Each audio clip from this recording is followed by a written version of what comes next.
What up, guys? So today on the podcast, Eugene and I have a little bit more of an off-the-cuff conversation. So I'm in the process. I said we're together. Me and Eugene are moving. I'm moving in with you. He's moving in. He got kicked out of his house. I hope not. Too many bad jokes. No, he. I hope not. Sorry, did not tell you. Oh, what? No, but Jess and I, we're moving right now into our new place, and so this week's been pretty crazy. I hate it because I feel like I'm just not getting anything done, which kind of goes into something that we talk about. So it's like one of those things where I dislike it, but it's only temporary, so it's fine. Mm-hmm. But it's like in my head, as we'll talk about in the podcast, it's like that's what's going on. Like, being so unproductive. You're fighting that battle. Fighting the battle, dude. And it's frustrating because you get so used to being in your rhythm. Mm-hmm. Honestly, it's for me, it's like I hate when my rhythms get thrown off, my routines, because I'm in like a groove, and then I get knocked out of the groove, and I dislike it very much. It's a practice. How do you get back into it? You might find something you like doing even better, or a new way of doing things. Sometimes this is the case, but we're getting moved in. So we were actually doing the podcast on a different day than we normally do, and so we're just kind of off the cuff today, which I hope you guys enjoy. If you liked it, let me know. But again, thanks to our sponsors, Charlotte's Web. Charlotte's Web is the CBD of my choice. It's the CBD that I use every night before I go to sleep. I'm a big fan of it, and they've also got some really good balms, which has been nice. I feel like my neck's been kind of stiff recently. Just like more than usual, just like kind of stiff in the back. So I've been using the CBD medic balm that they have. But again, I'm a big fan of their stuff, and I love it. I think it's a good product. And again, they're one of the, I don't know how many there are, but they're one of the few. I imagine there's other ones that have their stuff third party tested. So they've got this little badge right there, little H. That basically says that it's been third-party tested. So again, with the stuff being FDA, it's not regulated and it's not approved by the FDA. It means that inside that thing, if it's that stuff that you might find at a grocery store, gas station, or whatever, that kind of thing, you don't know what the hell's in there sometimes. And they've done studies where there was one article I read where they said 70% of CBD products don't even have what they say they have in it. They either have more of something else or not as much as they said they are. And again, I'm a big fan of their stuff because you know what's in there, which again, when it comes to supplements, if I'm going to use it, I want to know like what's in there. I'm kind of neurotic in that way. Like even with coffee, I'll make my coffee. So I know how many grams of beans I'm putting in there. So I know like this is the amount of caffeine that seems to be optimal.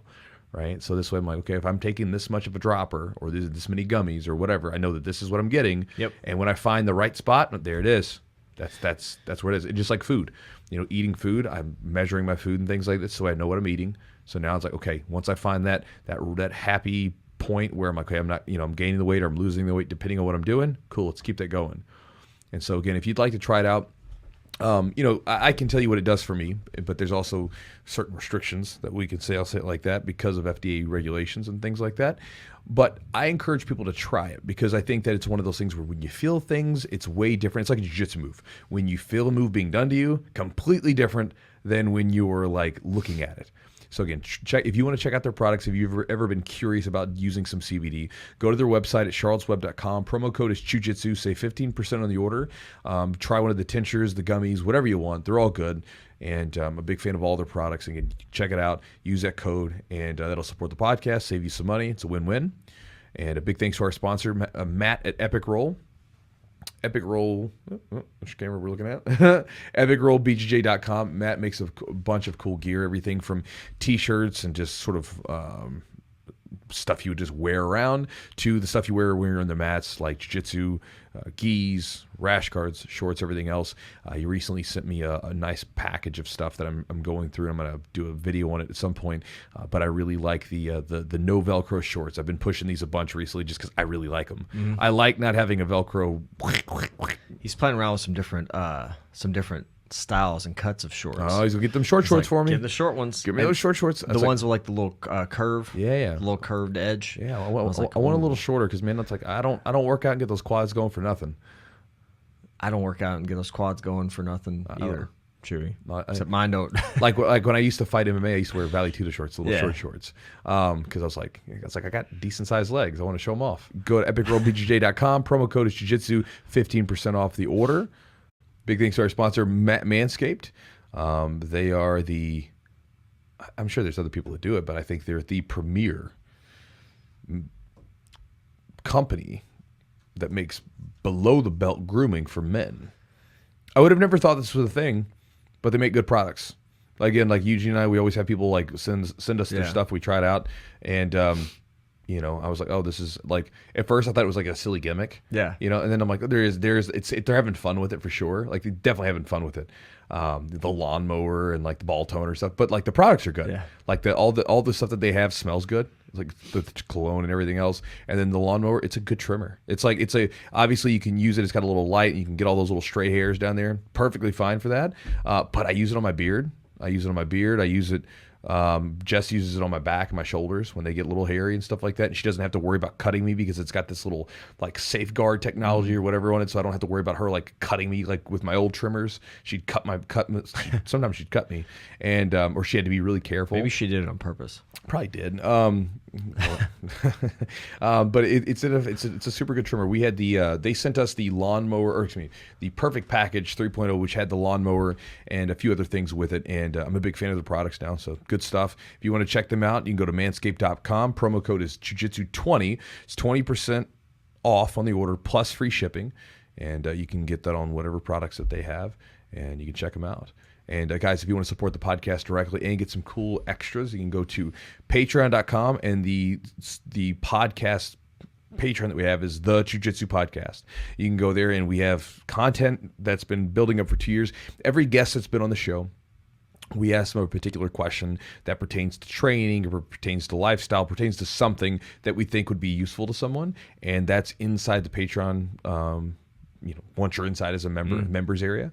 And so that's there. So again, once you join, you get that. You also get access to rolling videos and stuff that we've posted, warm up and stretching videos, all this stuff. And some other extras. If you want to check it out, just go over there. You can get that. And so yeah, guys, with that said, let's jump into the podcast.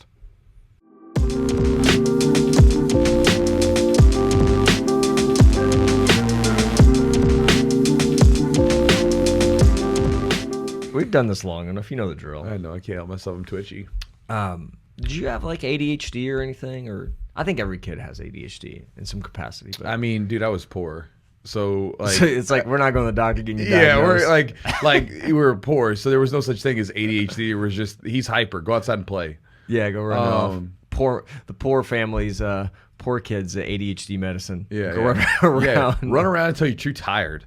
I think I probably had a touch. I think every kid's got a touch. Yeah, I mean, the thing, and I'm glad that they didn't put me on medicine because, geez, dude, like we don't know what the long-term ramifications is. Some of these kids are like zombies, man. Well, zombies, but like the thing is, you don't know what the long-term ramifications are, right? It's like because again, it's not like you don't have, hey, this person's been on this drug for 20 years and we know what it does to them. Like you don't know. Mm-hmm. I'm sure it changes their brain, like. The brain chemistry, maybe. Yeah, absolutely. I'm sure it does. Yeah. I mean, not that I know anything. I just think sometimes we're too quick to prescribe. Well, yeah, I think when you've got like the body's developing, and you're adding like exogenous stuff in there, it's kind of like steroids, for example. Mm-hmm. It's like, you take testosterone, right? Mm-hmm. Well, your body stops producing it, so it's like you're putting things in. Your body's like, well, I don't need to do that anymore. So who knows how it affects everything. Well, and even like back in the day, I mean, shit, if it wasn't ADHD, we were being fed sugar. Like we were talking about that. We were talking about that yesterday. That's right. We were talking about that yesterday. We were like, how on earth did they get like sugared breakfast cereals? Like, I mean, just big bowls of sugar is what it was. Uh-huh. How did that get part of this balanced breakfast? How did that become a thing? I have an idea. I mean, because back in the day, like my parents, I mean, they didn't know any better. Yeah, here's your cereal. Mm-hmm. Cereal's good for you, right? It's fine, healthy. Grains and oats. Yeah, I mean, we're not talking about like the oat bran or something. We're talking about all the stuff with the fluorescent colors on it, and and it's delicious, but it's just one of those things where how did that, and then at the time, eggs used to be bad for you around that time. That's right. Because eggs were full of fat and cholesterol, but breakfast cereal with sugar was perfectly fine. God, dude, the propaganda machine that like gets that stuff to work, they're good. Yeah. It's fun. It's fun to think about that stuff. It's like, oh God, some of the bad. Like I used to eat like the dollar bologna. Like the Oscar Mayer or whatever it was. Was it the one with the little with the little red thing? You pour the strip, take the strip off. Yeah. It's like the little it comes like a little round thing, and you peel like and you could stick the lid, like the yellow lid, back on. Yeah. And then you have to peel like the stuff Oh off yeah, there. yeah, delicious. Well, like my parents didn't know any. Like we didn't have a ton of money either. Like it's just like you go to the grocery store. Why are you buy the cheap shit? Yeah, you know? bologna. You're gonna buy the bologna, dude. It's got everything. You got bologna. It's you got bologna and put some mustard on. Good to go. Oh, it's so good. My 99-year-old grandmother still eats that bologna. I was like, go to town, Grandma. Eat that bologna. Eat whatever you want. Eat whatever you want. Well, she can't. Her teeth she can't really chew very well. Just kind of gum it down.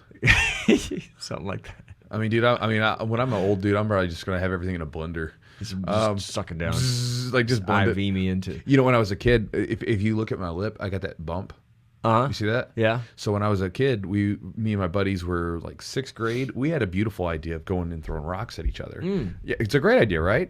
Foolproof plan. Nothing can go wrong. Nothing would So ever we're go throwing wrong. rocks at each other, and one of the kids. I mean, most of us were throwing them kind of low, but again, why do you throw rocks at each other? Who knows?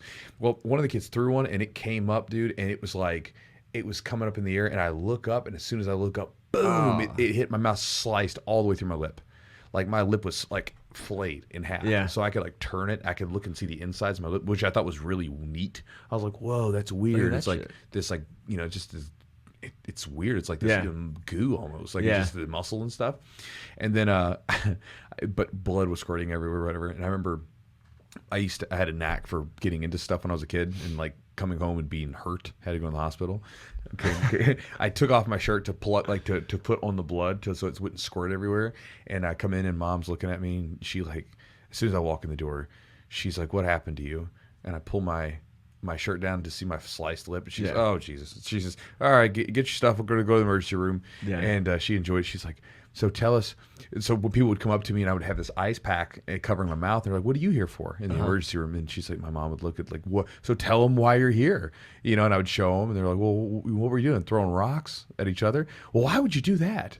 But where was I going with this story? I don't know. I was going, but during that time, so I had to get like 40 stitches or something, or 20 something. I don't know. It was like 20 something because they had to stitch. Is it just like on the inside? No, on the outside. I don't know if I remember. So they had to stitch all the way around and then all the way on the inside there. And so I couldn't chew much.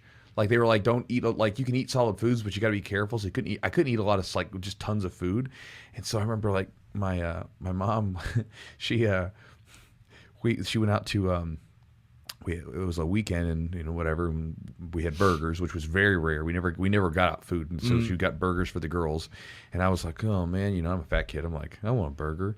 So she like got a burger and put it in the blender. The whole thing with the bread? Yeah, I just threw it all in there and I like just sucked it down with a straw, like one of those big straws. You can tell I was a junkie. And then they were having ice cream, and she just put the ice cream in the blender after, you know, just, there you go, dude. You know. So like when we lived in Russia, we didn't get like treats and stuff very often. And so every once in a while, my dad would like bring like little ice cream bars, almost like little chocolate with vanilla on the inside. Yeah. And so, like, I mean, this would be so rare. With like the little ice cream sandwiches. No, it was like on a stick. Oh, okay. It's just like it's like a chocolate dip. Chocolate dipped. Okay. Yeah. And so I remember my parents would bring it home. I have to sit there and wait for this thing to melt because they didn't want me to eat it cold because they would be afraid I would get sick. What? That's that. You don't eat cold stuff; it makes you sick. You get sick from eating cold. So you eat melted ice cream? So, dude, I tell my wife just eating goo. She laughs at me all the time. So literally, I had to sit there and watch this ice cream melt, and it's like this goo, and I would eat it with a spoon. Oh, that's awful. It's like torture for a kid, you know. It's just cream. It's not even ice cream anymore. It's just like no, man. It's just lukewarm cream. It's kind of one of my favorite memories, though. It kind of cracks me up now that I think about it. It's the most ridiculous thing I've ever heard. It is like it was like almost like not urban legend, but like these. It's like you don't want to get sick. You don't want to, you know, if you're cold, you're gonna get sick. You don't want to eat cold things. Right. Well, like remember, like with you put your coat on, you get cold, you'll get sick. You get cold. You don't get the sickness necessarily from the cold. No. You know, like that's not what it is. It's just so funny, like to think about that stuff. But so in America, obviously we have bologna, you know, and then you know, bologna and like peanut butter and jellies. Those are like the things I could think of. And then you had in Australia, you got like Vegemite. Yeah. You know, like what kind of like sort of random thing that you would eat like that in Russia? Was it like just like I don't know, like weird. There's weird stuff we would eat, like fermented fish. Yeah, the I didn't like that. There was this thing called I forgot what it's called, but it's like this. It was basically this like gelatin. It's like this fat, like it's like a bowl, and it's got like a gelatin in it, and it's got like meat in it and stuff, and it's like served cold, and it was so gross. It was the nastiest shit ever. And my parents would like make it, and you cut it like it's like in a bowl, and you cut it with like a knife. And No, like when you say gelatin, are we talking about it's like just like animal fat? Or are we talking about like, so. or are we talking about like I think so. Jello, like, you know? No, not like Jello, Okay. like you taste good. Yeah. Not like Bill Cosby Jello. But I was just like, shit, this stuff is so nasty. But there was all kinds of stuff. My dad, they would make my dad like in school, when he was in school, like a young kid, they would make everybody eat like this fish, like this, I don't know, it was like, and he's got this really terrible fish aversion now, like just from school. Yeah, there's some weird stuff, man. I mean, like, but there's all kinds of like, I would eat, now it's not as bad, but I would eat fish caviar. Like we eat that all the time. Cow tongue. I've had cow tongue. Cow tongue's not bad. It's got to be prepared well, but if it's prepared well, cow tongue. But the fish eggs, I would eat like, they're like these little orange ones, bigger ones. Yeah. And like, and it's kind of a delicacy in a way, but that we'd get the cheaper caviar, which is like these big orange ones, and like you bite down and it'll like squirt, it'll like pop in your mouth, and the juice of the good stuff's the black ones, right? the little small ones. Yeah. As far as I know, but what do I know? But now I'll eat caviar now. I don't mind it. I don't think I've I'm ever just had so caviar. used to Well, it. I mean, I've had fish eggs before, like sushi and stuff. That's what but it is. I've Yeah, never that's what had- it is. Yeah, but I've never sat and just ate caviar. Yeah, you put it like on Crackers. like bread with like butter and stuff. It's weird. My kids, dude, they eat a lot of. They don't eat caviar, but they eat a lot of like Russian food, like soups and stuff. We eat a lot of soups. They're into that. Well, I mean, soups are kind of normal. Yeah, but like I think not a lot of people do eat. you make your kids wait for the ice cream to melt? No, hell no, no. It was torture, man. it's It's awful. That's torturous.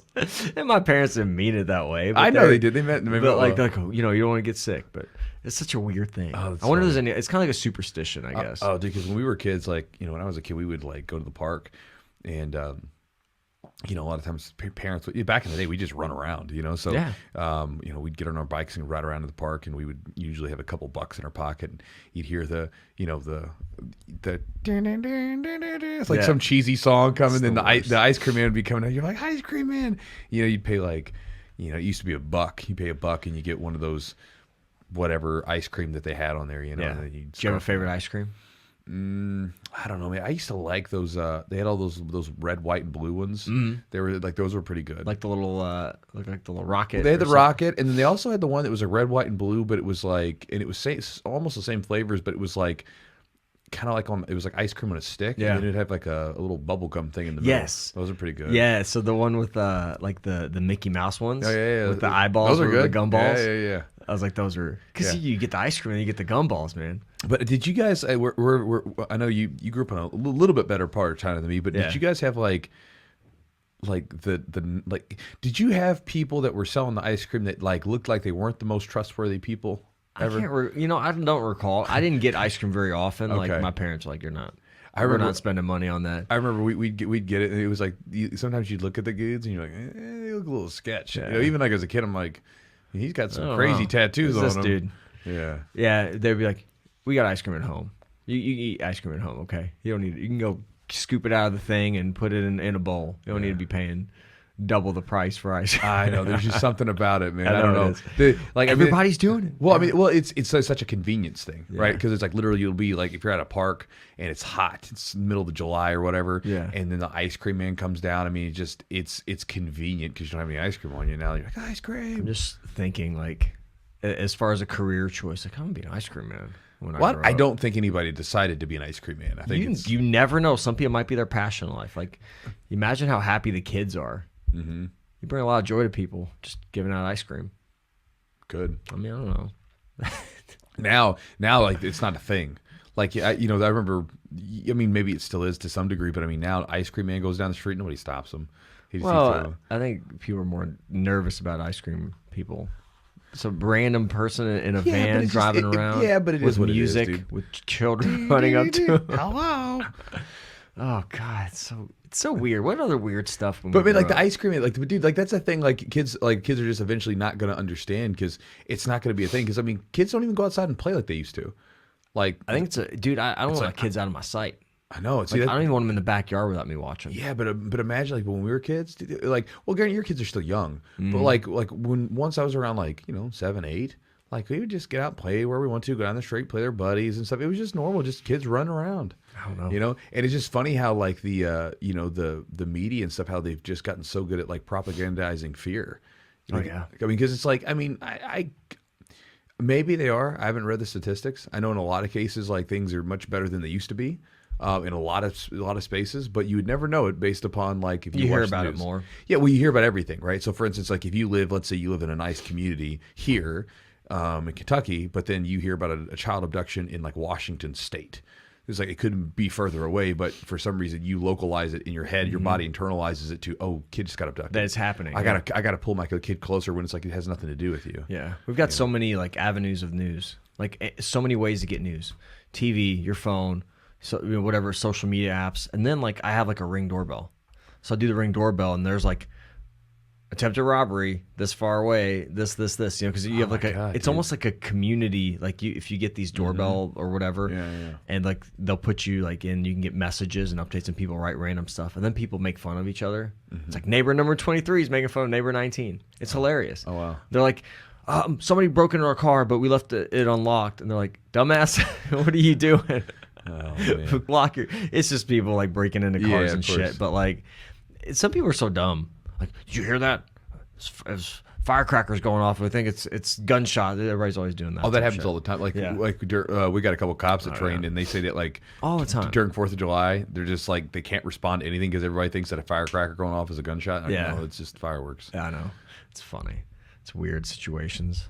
Weird stuff growing up. I just I was talking to some of the kids the other day. I think about the things that are just not going to be things anymore.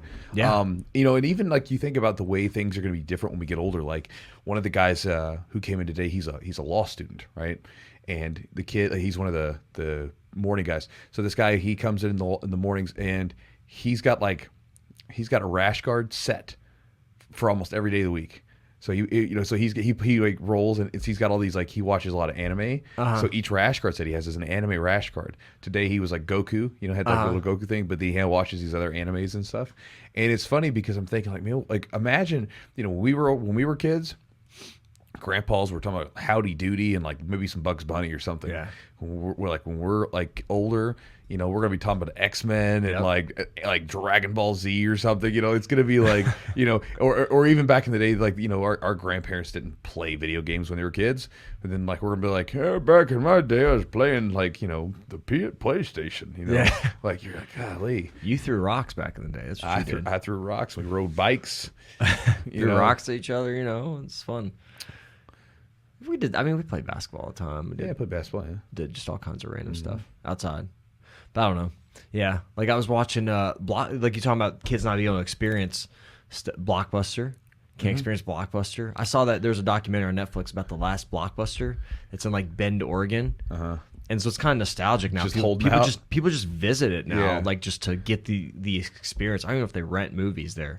Maybe just like have like a museum or something. Yeah, they have stuff like I think Russell Crowe donated a bunch of crap or something, so people come in and like take pictures. Yeah, that was an infuriating thing because sometimes you'd go to the store and the game, like the way that the one that we used to go to, you'd go there and you have the representation, the image, and then behind it would have like this like blank thing, but it'd have the number on it. So if it was there, you could rent it. If not, if the little blank thing wasn't there, you couldn't rent it. So you'd have a blank box, but oh man, I can't get it because it's not available. The disappointment. In the video games, it was always such a bummer because you'd have like really cool games and they would always be rented. You're like, God, I want to rent it so bad. Now it's just like so easy. You don't even have to physically get the game. You can download it. You can download it. And then like videos, you can just stream it. You can just rent it on like YouTube or something. So much better. Granted, It is, but there's an excitement like when you go to the store and you actually find like maybe a CD or whatever that you want to listen to. Sure, and you find it and you're like so excited. Yeah, it's become cheaper. Like by cheaper, I mean physically it actually is cheaper, but cheaper in the sense that like once something is more plentiful, it has less worth. Sure. Right. So Yeah. for instance, like when you got a video game and you rented it, you were so excited about it, or when the movie was there and the thing and you finally rented it, you get your buddies to come over and hang out. Now it's like, meh, I'm just gonna rent this one, whatever. There's less boredom now. Like I feel like when I was younger, there was more downtime, where you just sometimes you'd have to figure out things to do. And now it's like there's so much stimulus coming in. There's something to that though. Like I think I find myself too. Like I just don't want to sit there and just be bored. I'm always finding something to do, whether it's my phone or whatever. There's some kind of you crave that stimulus. education. Yeah. It's not even education, just even like way to take your mind somewhere else. But I think that's a problem. it can be. I think it's a it big can problem because, think about that. Like, we don't have time to digest anything. It's like, for instance, if someone eats a meal, they need time in between before they eat another meal, right? Let their body digest that food. And I think that sometimes we don't even let ideas digest. And I'm guilty of this too. Like, I'll put on audiobooks and stuff all the time. But like, there's like a wonderful thing where you just like turn it all off and like sit out and just chill. Like when Jess and I, we were moving to the new place, and when we were sitting out there on Sunday, we sat out there for about an hour and a half out in the patio, and we were just listening to the water run, and they were like looking out there, and there was like birds flying around. There was a woodpecker pecking on something, and there's some bunnies running around, like just kicking back and just sitting there, just being relaxed, and it's quiet. There's something nice about that. Nothing to do, no objective. There's no stimulus, there's no productivity. There's no hustling. It's just we're sitting there and doing nothing, and it's nice because a lot of times it's like I feel refreshed from that kind of thing. But I feel like even when you think about the way that how reactionary everything is. With like when you just everything that's online right now, it's like something pops up and people are instantly like going crazy about it instead of like taking a second, taking a step back, digesting it. How do you feel about this? Do you really want to even make a post? Is a post needed, or should you just go about your life and just live it? Like it's so easy to make a comment, to interject, to say, and really not always a lot of consequences when you do it. There's no consequences. Well, there's some, most of but the time like, I mean, some people have said shit and lost their jobs or something like that. But it's like it's so easy to do that, and also it's just I don't know. I don't know if it's as meaningful. Like, what's that? Because everybody can say something. Like, what's as meaningful? Just even having an opinion. Well, I think having an opinion is super meaningful as long as you think it out. Yeah. As long as you take time to really dig into it rather than just knee-jerk reaction. Yeah, that's true. I think that's the difference because like if say someone makes a post and they really think it out and it really like has some substance to it, people will notice it. It stands out. But then if someone makes a post where it's just bleh, like just whatever, reactionary, like vomit that they throw out, like it's a dime a dozen. It's like sure, everybody's doing it. They're all throwing out their things, And I think there's something about, especially like with like because you see this, I'll see this every now and then. I kind of stay away from it most of the time because it's like it's just not my thing. But you'll see people with like your friends and things like that where they'll post something about, let's say, some sort of political issue. Sure. And they'll be like, flipping out about it. Whatever the flavor of the week is, because if you notice that it changes constantly. It does. Right. It's like here's what we're going to get you angry about today, right? And so it pops up, and they flip out and they say something, and then tomorrow something else. It's so masturbatory, right? Because it's like you're not doing anything. If you really feel strongly about that, why don't you go do something about it?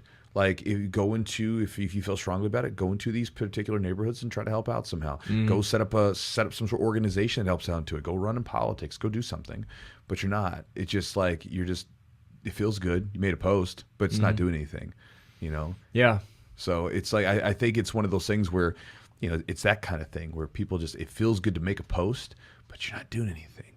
Like you're not contributing to anything. You're not building anything. You're not making it better. Not making it is what it is. Maybe you're making it worse, but you're not making it better. If you want to make it better, go do something. Like stop talking about it and go do it.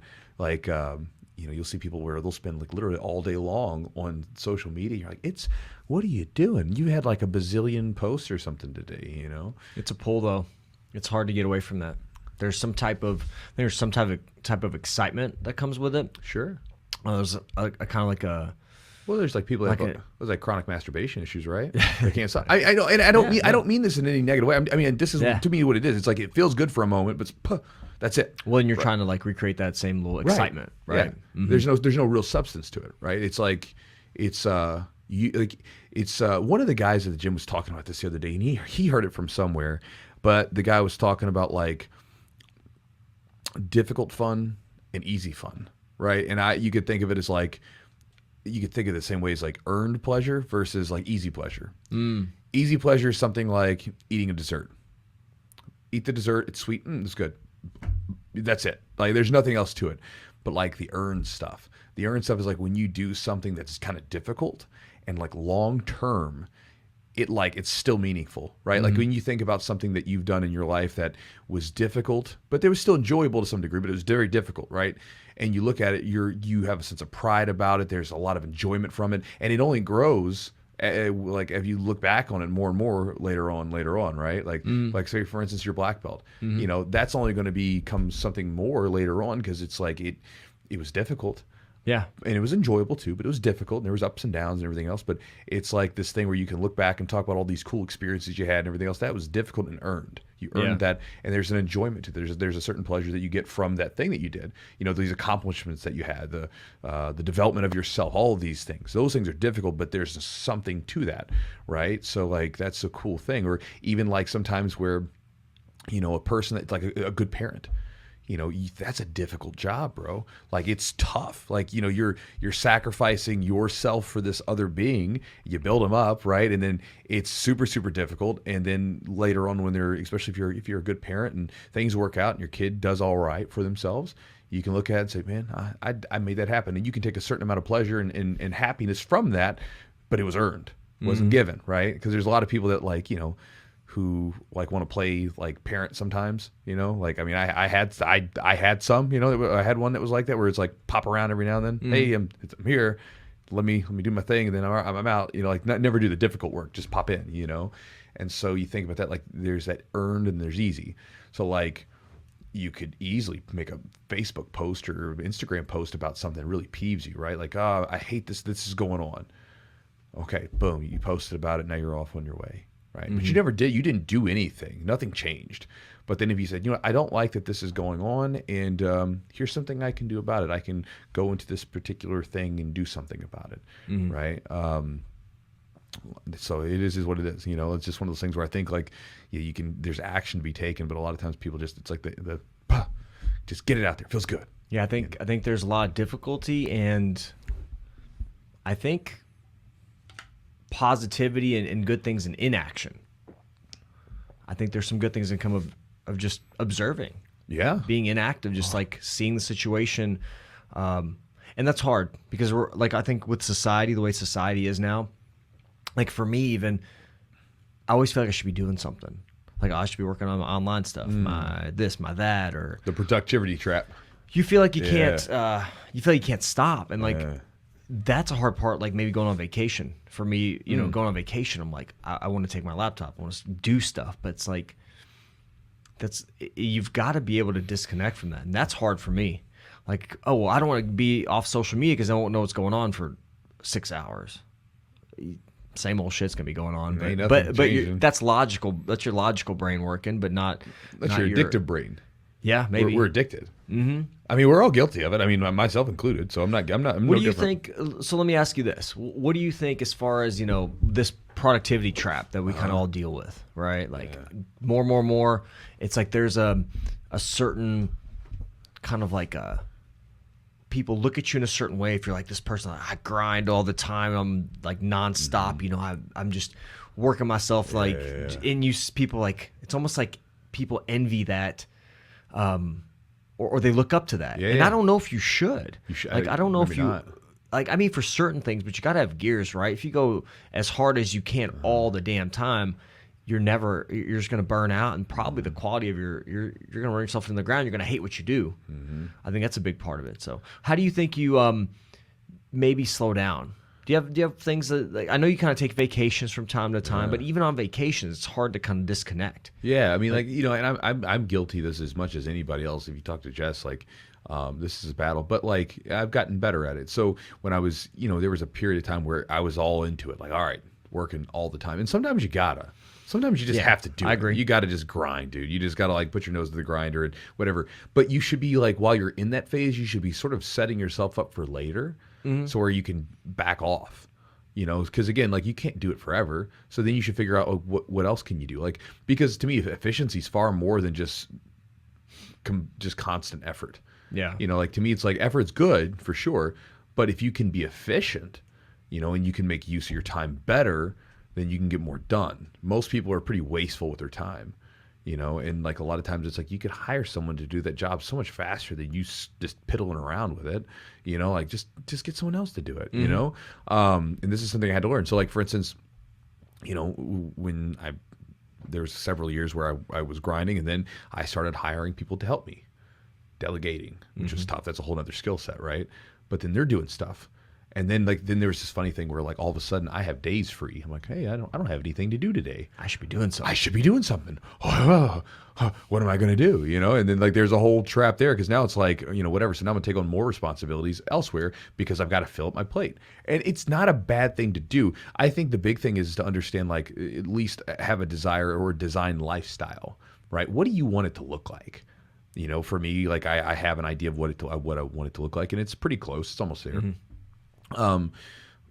Because you have your monetary goals, of course, but then and your productivity, your creation goals, all that stuff. And then you also have like, what do you want your life to actually look like? What happens is most time people get wrapped up in the productivity and the monetary part, but then they don't outline, well, okay, how much you want to make. How do you want your life to look? And the problem is then they go make the money, and then they realize, oh crap, my life looks like this and I don't like this. So I've got all this money in the bank, or I've created all this cool stuff, but I can't even enjoy it because I'm working too much. Yeah. Well, what's the point in it? Like, well, there's no fun in that. And I find that a lot of times when I like take a step back from all that stuff and just disconnect completely, my mind's freer to do stuff. It's like it recharges me. So like if I spend the whole day and I just put my phone away and hang out with friends or whatever else, and then later on I'm like recharged mentally. I'm like, yeah, let's, then all of a sudden my fire to do my stuff is there. It's just like anything else. Absence makes things better sometimes. Like when I take a trip away from the gym, I want to come back and train with the guys even more. I want to do stuff more. When I take a little bit of downtime, like especially on the weekends, I don't do a whole lot of work on the weekends. I don't really do almost any work on the weekends. Mostly I'll write a little bit, but I write because I just enjoy writing. So it's something I have to get out of me. It's literally like brushing my teeth at this point. I just like writing, so I write every day a little bit. And so when I write in the mornings and stuff like that, then I get it out. And for the most part, I don't do anything. We just kind of do stuff. Yeah. And I feel better when I come back to my work schedule, and like, I do a little bit on late Sunday sometimes just to set the schedule, then, which takes like, 20 minutes or something. And then Monday ready to go. Yeah. I mean, it's just hard to have those gears. I think feel like you have to, it's hard to turn it off. Well, here's the thing I've realized. It's like you can beat your face against the friggin' wall and whatever and try to get more done. And sometimes you do, but most of the time you get about the same amount done anyway. As like you can like have this like mental schism going on in your head where you're all like whatever, and you get this much done, and it's like marginally better than if you just get it done. Just relax and just do it. Yeah. It's like it's not always that big of a deal. So I think efficiency is a thing, because I think a lot of people are pretty wasteful with their time. They don't get into like for instance the right places to do work anyway. Like you can't work with distractions all the time. Like depending on the kind of work you do. If you're doing like creative work and things like that, like I do, you can't just like some of the stuff I do. You can't just be elsewhere. You have to be very specific places. And even like when you're doing something, just be 100% into it. I feel like even with the phones, going back to those things, people are distracted half the time. Like you'll see people where they'll be surrounded in groups. Of people, and they'll be messing around their phone too much. Yeah. I've even had like people tell me they have like coaches. Like I have my phone a lot of times on the mats because I use it for a timer, just sometimes. But people will like tell me they have coaches that are sitting in the corner texting. Like, who texts when they have students on the mat? You're texting. What a weird thing to do. That's strange to me. You have people there, people that you could talk to, but you're going to text. So you're gonna talk through text and pictures, but you're not gonna talk in person. It's strange. Life's strange now. Like it's just so different than I don't know that I could have imagined. like social. I never would thought like social media would be such an impact on. I just thought it was like Facebook. Oh, it's just a way to keep in touch with people, right? And then like, oh well, you can put videos up, and then you can, now there's marketing, and there's all this stuff. Now you have information coming at you, and you have news cycles coming at you, and I never thought it would be such an impactful. I mean, positive or negative. I mean, I'm sure there's definitely positives there. I think it's been far more positive for me. You have like social media. Yeah, you have to curate it though. You're right. Like I think it's like anything else. It's like digesting things, right? So, for instance, you go to the grocery store. You have a lot of choices to eat. Some are good, some are not so good, right? Some foods are laced with really bad stuff that you probably shouldn't eat, even in moderation. And then there's other foods that you can eat in moderation sometimes. And then there's foods that you can eat all day long and they're great for you, right? Yeah. And they're very nutritious for you. Well, you can choose which ones you want. You can get on that phone and you can do the same thing. You can go in there and you can say, you know what, I don't unfollow this. I'm going to hide this.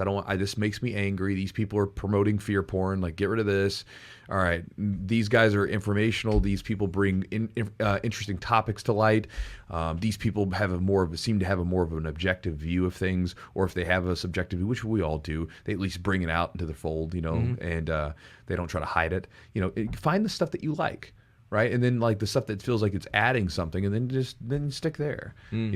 Just get rid of the fear porn and get rid of the stuff that's making you angry or upset or fearful or whatever. I'm not saying there's not things to worry about, because I mean, there's always problems, but find places that distribute those problems in a way that's useful, that's resourceful, that can educate you, opposed to sitting there and just digesting garbage all day long that gets you upset. Because you think about that, like it's like, for instance, the Doritos. It was interesting reading about this. So, reading about Doritos. Yeah. So okay. So what does a Doritos, what does a Cool Ranch Dorito chip taste like? I don't know. Ranch? It tastes like a Cool Ranch Dorito. It tastes like a Dorito. I mean, there's not much else that tastes like a Dorito, right? Yeah. I've never tasted anything else like a Dorito. Well, so what they did was with the chip, they engineered this stuff. It's pretty interesting. So basically, the Cool Ranch Dorito does not have too much sweet, salty, sour, garlic, whatever. It's just this conglomeration of flavors that essentially, because you think about it, let's say if you start eating just a plain old baked potato, eventually you're gonna be like, dude, I don't need no more potato. If you eat like steak, eventually your body's gonna be like, I don't want any more steak. Same thing with vegetables. Any food in nature, eventually your body's like, I'm done. I don't want any more of this, right? I've had enough. Well, by having all these flavors hit at the same time, you never get enough. Because, like, for instance, you ever been stuffed after eating like some salty food, then you eat something sweet and you're like, you can eat the sweet all day long? Yeah, same thing. So they mix all these flavors up, so you're just like tasting all these things at the same time. So your body never gets hey, too much of this or that. It's just everything's hitting at the same time. And then the chip itself, they did taste tests where they were finding to find the right amount of like pressure, like the pounds per square inch or whatever for the crunch. How much pressure would be like ideal for the crunch, right? And then the chip itself dissolves in your mouth. So it dissolves, so you never actually get full. You don't feel like you're being satiated because you don't have to chew much. Right? You don't have to chew very little, right? It's because if you're gnawing on the thing, your body would be like, oh, we're eating something. But you're eating an engineered food that just completely hijacks you. You know what I mean? It's one of those things where you don't have a choice. Same thing with like sugary stuff. It just hijacks you. It hijacks your chemistry in your body. So they do the same thing now we know a lot more about the brain and how the brain works, right? And so you look at the way that like a lot of people will like market everything from products to news, right? It's like, you have a product that says, if you don't have this product, everything bad's going to happen. It's just like afraid, right? Or anxiety, get anxiety going. So you go, I got to buy it, right? And then the same thing with the media and stuff, all this negative stuff that comes through. And half of it, if you go back and watch it, wasn't true or never was true or never came true. You're like, God, you guys, like, you just throw this out constantly. And just instead of laying out the facts and laying them out there just blatantly, now everything's become this thing where they're trying to just, again, appeal to like a very small audience, a niche audience, and then just get them worked up. And so when I see that, I'm like, oh, you're trying to get me. And I just turn them off. I don't want to watch it, like, because you're trying to get me. You're not worried about what's actually best for me. You're worried about selling ratings or whatever else, and you just want to get me. That's all that is. You know, and so like when you see that stuff, turn it off. Like unfollow it on your phone. Curate your feed so when you flip it on, like you get something that's interesting or informational and that kind of thing. You same thing with YouTube. Like I love YouTube. There's so many cool videos and lectures and all kinds of really useful information out there. There's all kinds of crazy stuff. But again, if it's one of those things where all they're doing is just promoting like fear, anxiety, nervousness, whatever, anger towards people, like you got to get rid of that stuff, dude, because it'll skew your view of life. Because like to the gym, we've got God, dude, anything you can think of, like we got those people in there. You know, we've got like black, white, Asian, Hispanic. We've got young, old, military, police officers, kids all over I've got people from in a circular around like an hour away from the whole city. So I mean, there's people from all over the place coming into this place, and it's all good, and it's no problem. We even have trans people that have trained and do train with us. Nobody cares, Like I've had gay people. Nobody cares. Like there's just, it doesn't matter, And so when you think about that, right? Like to me, that's the way it's supposed to be, right? It's like, we're not like, you hear people like throw around like, it's like whenever the whole, again, going back to creating the anger and fear. Yeah. They try to like prop up, this is the enemy, It's like, no, that's my neighbor. Like that's a person that lives near me. Like they're not my enemy. They might think a little bit differently because we all have we're all living our own subjective experience, right? Nothing, like everything that we think is based upon everything that we've experienced. It doesn't mean it's real or not real. It just means it's what we think it is because of our subjective views on everything, right? Yeah. Everything's so subjective. And so like, I'm not going to hate that person because they have a slightly different view because of the background that they've had and the experiences they've had in life. I might disagree with them, but you know what? As long as you're cool with me and you don't like try to do anything negative to me, you do your thing, whatever. Yeah. And I just think when you do that, when you isolate people, it breeds ignorance because you never get to know another person's viewpoint. Because one of the cool things about the gym is that like I've been exposed to so many people that I would have not been exposed to otherwise, and a lot of my viewpoints have changed because of it, because I'm not ignorant. Because I've been like, if someone says like, I'll ask them like, what do you think about this? And they'll share their viewpoint. I may not agree with them. I may agree with them, or it may like start to kind of change my mind about something. Who knows? But at least you can do that, and it's useful. And so again, just you can make a decision just like you go into the grocery store. You can go in there and buy engineered foods that are engineered so that you eat the whole bag in one sitting, and you're still hungry, and you're just wanting more, right? Or you can go and find the whole foods that are hearty and they'll sustain you and they'll feed you up. And they'll make your body better and everything else. You can find that stuff too. It's your choice. And same thing with social media. You can make a decision. You can be angry and upset and fearful and whatever else you want to your entire life now with this stuff, or you can cut it off and say, I'm going to be very choosy about where I go for information, right? Just like you go around the perimeter of the grocery store for the most part, like where you can get the produce and the meat and everything else. You do the same thing. Like I'm going to be very particular about the way I use this technology and where I float around on the internet to find stuff. No, I mean, I think the gym's a great example of just how everyone that's very diverse can. I mean, the whole goal of life is like to kind of like, make a little money, raise a family, or live with, people you like, do things you enjoy doing. I think it's the whole point of life in many ways, just be happy. And that's different for many different people, and then comes from different point of views too. Like my family came here because you want more opportunity for your kids, and you don't want to be discriminated against. You don't want to be told what you can and can't do in some capacities. I mean, obviously that's within reason, but babe, you realize you can pretty much get along with everyone. I mean, you've seen that in every walk of life. Like you see, I remember who's that guy that it was in Lone Survivor, that movie, Marcus something. Luttrell? Yeah, Marcus Luttrell. And I listened to this podcast when he was on Joe Rogan. He talks about his relationship with the guy that saved him. Totally different, right? They're opposite ends of the spectrum, and that guy risked his life to save him. And it was just very interesting to me and how they're still close friends. You can just get along with just almost pretty much anybody. And I think that's the beautiful thing. Like, as long as you're not, I think you're open-minded. Well, when you get down to it, we're human. Yeah. I mean, we're all kind of doing similar things. We have slightly different ways we go about it. Sure. It makes me think of jiu-jitsu, right? So in jiu-jitsu, we're all simply trying to accomplish mostly the same goals, right? And people do it differently. They have different styles. They have different body types, different attributes. They have different levels of skill. They get better faster. Some people get better slower. You know, there's all these different things going on, but everybody's just kind of doing the same thing. You know, and then you have that common bond with each other, you know, and with that, I mean, most of us are kind of doing the same thing, you know, like we just want a little level of comfort for the most part. You know, we want to be able to, like I said, raise a family or just be safe. You know, basic stuff, you know, nothing crazy. Now, there's bad people out there. There's bad people that do bad stuff, and there's bad circumstances, there's all this stuff. You know, there's nothing, we don't live in a perfect world.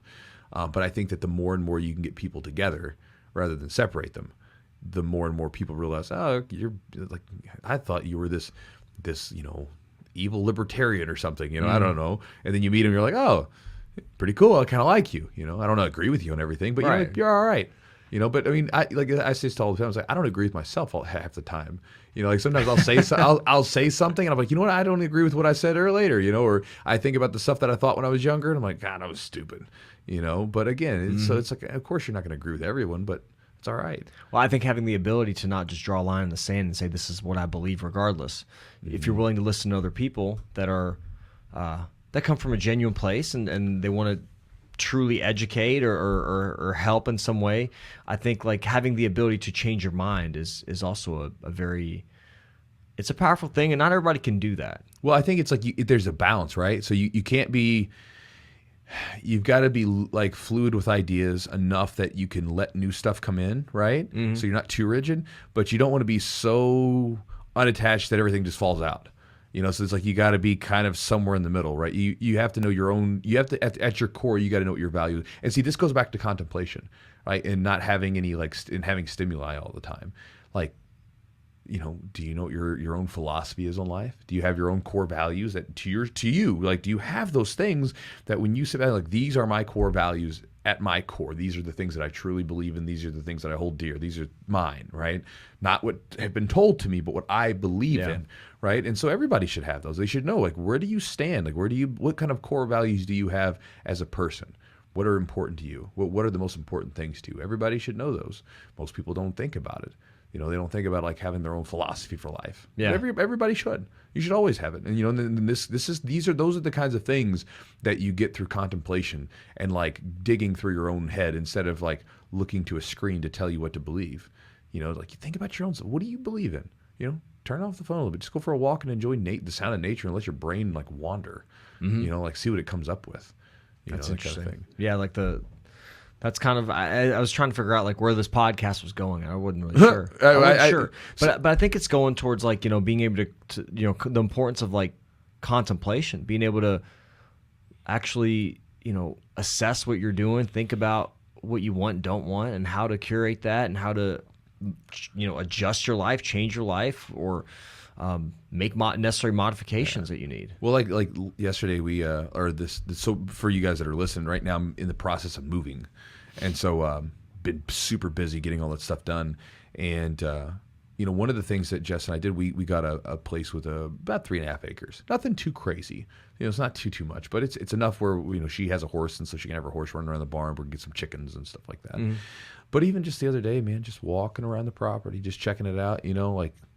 You hear little birds chirping, you hear little animals running around and stuff. It's very peaceful, you know, and like it's nice. It's just quiet, you know, and in that quiet, you can just sit there and do nothing, just enjoy the sun, listening to the water run or whatever. And it's a very nice thing to do. Like I sat out there for like, you know, like I said, like almost 2 hours on Sunday, just doing nothing, you know, and like now we got the hammock out there, so we're able to lay in the hammock and just rock and just chill. You know, and so that's one of the reasons why we got that spot was like we got some land, so we can just walk out in the back whenever we want to get away from things. You know, but it's important to have that like that quiet time, you know, isolation. You know, just where you're by yourself in your own head, your own thoughts, and thinking about what you think about things. And that's even something that's useful. Even like if you're gonna like make some hard stance on something, you know, you should like you know there's a lot of wisdom in some of the old sayings that people had, right? Like sleep on it. You know, Yeah. before you make some big decision, before you start to do something, go sleep on it. You know, rather than just rush in there filled with emotion. And I think that's what you know. The thing is like, but now you're conditioned to think that you have to like you have to have an opinion on everything. You may not have a strong opinion. Maybe you need to take a little bit of time and sleep on it. Just chill out for a little bit, you know, and you'll make a better decision anyway. You know, like I try not to ever lead with like my impulsive thought, because a lot of times it's not always right. You know, like there's an impulsive reaction, then you like research into it. You know, you're, oh, okay, you know, they're trying to get me. Mm-hmm. They're trying to get me nervous and afraid. Yeah, you know? sometimes. A lot of times, dude. Like, especially with that stuff, a lot of the time. You know, so I don't fall for it. But yeah, so that's contemplation is important. Having some quiet time, having some space for yourself is important. It's important. Even if it's not necessarily like acreage, you could just have a space for yourself to sit down and write in a journal or think or do whatever with no distractions and no talking stimuli going in your brain, you know? Mm-hmm. All right, guys. So hope you enjoyed the podcast. And again, it was a little different than normal. Just kind of was very off the cuff, just talking about some different stuff. Hopefully you guys either share some of the experiences we had as children, like having your ice cream sitting on a shelf melting. It was on the table, Chewy, not on the shelf. Not on the shelf. Get your facts straight. it's funny, and it is kind of. Now that I think about it, it's pretty ridiculous. I mean, it's like it sounds so strange. Like, so you get the ice cream, and then you're just gonna like, you know what I mean? Like it defeats the purpose of ice cream. It's like saying like for instance, if you had like hot stuff, you know, you're like, no, we gotta let it cool down because it'll burn you or something. You know, you sick.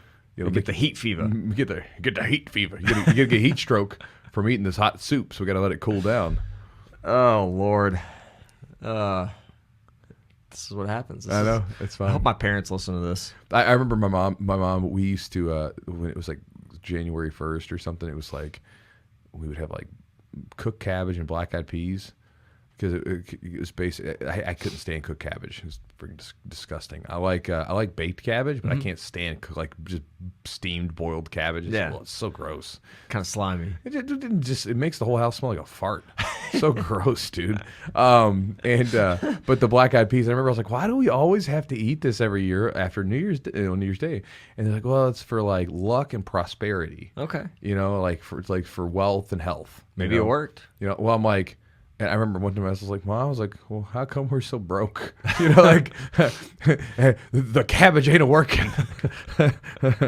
so he's supposed to help us with like money and our health, and it ain't working. I never heard that before. Why the cabbage? What's the cabbage supposed to do? I don't know. We can look it up. Besides make the house smell farty. It make the house smell farty, and afterwards, I mean, you're going to be dealing with that for black-eyed peas. Yeah, you ever seen those? I think so. I don't know if I've ever had any though. I feel like I probably have. It's just like beans, basically. The magical fruit. The more you eat, the more you toot. Did you find it? Hold on a second. It's a South End thing. Black peas for New Year's. Let's see. Why do people eat black-eyed peas and cabbage on New Year's Day? Some say the idea of eating black-eyed peas on New Year's started at the time of the Civil War. Peas were considered animal food and not fit for Union soldiers. Most people will tell you that they eat cabbage or collard greens to ensure prosperity. The green leaves represent money. Oh. So there's a whole thing on it. So, but yeah, so we used to do that. I'm sure some of you guys probably did as well. Yeah, send us some of your fun family traditions that you have. That'd be interesting. But yeah, so that was one of the things, but was not a fan. But again, hopefully you guys enjoyed the podcast. And again, if you want to check out Charlotte's Web, you can go to the website at charlottesweb.com. Promo code is Jiu-Jitsu, 15% off the order. You can try out for a month, see how you feel, take a challenge, take the CBD, the Jujitsu Charlotte's Web challenge. That I just call a challenge. It's not really a thing, but I mean, I challenge you to try it out and just see what it does for you for a month. Buy a thing of the tinctures, buy some gummies, buy whatever you want, see how it works. You can also go to epicrollbjj.com. Promo code is Jujitsu, 15% off the order. Get yourself some of those Velcro-less shorts, maybe one of their shirts that he sells. Again, I'm a big fan of all his stuff. And you can also go to manscaped.com for all your male grooming needs, especially below the belt. Manscaped.com. Promo code is Jujitsu20. 20% off the order plus free shipping. And if you want to see some cool stuff, some recordings that we've done with different guests, some behind the scenes stuff, some rolling footage, tons of stuff, you can go to Jujitsu, or not Jujitsu. You can go to patreon.com/the Jujitsu podcast, and you can join the Patreon and check it out, what's going over there.